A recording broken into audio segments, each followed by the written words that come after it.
we're going to do the exercise on exploring a wheat region.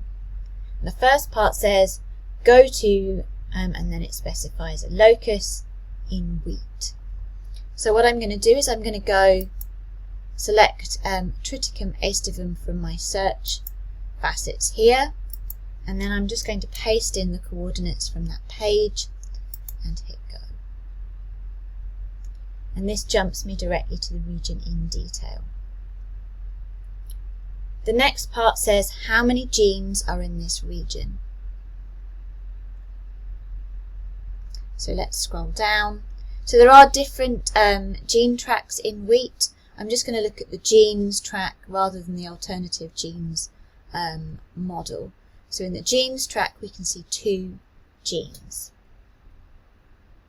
It says what strand are the genes on. Well, these are both plotted underneath this blue contig, so they are both on the reverse strand. It says what tracks can you see that show gene structure? Where did the different tracks come from? So we have genes, we also have alternative gene models. So if I click on the name, we can see the method, the analyses that were done to create this gene track.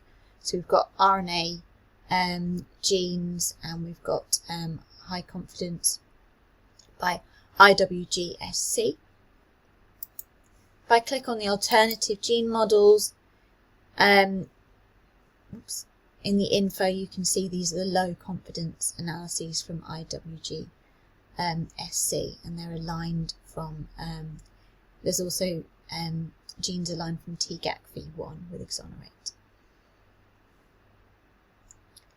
The next part says export the genomic sequence for this region. So I'm going to go into export data, and FASTA sequence is selected by default. This is going to give me unmasked genomic sequence, so I'll keep this all as it is. I'll hit next, and we'll go with text. And now I have the sequence in FASTA, and this is what the header looks like.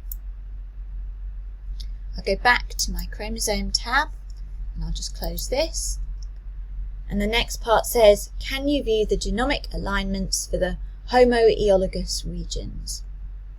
So I'm going to go into polyploid view, and this allows us to see the results of hybridization in the wheat evolutionary history. So now we can see we've got chromosome 2D, which was our start point. We've also got 2A and 2B.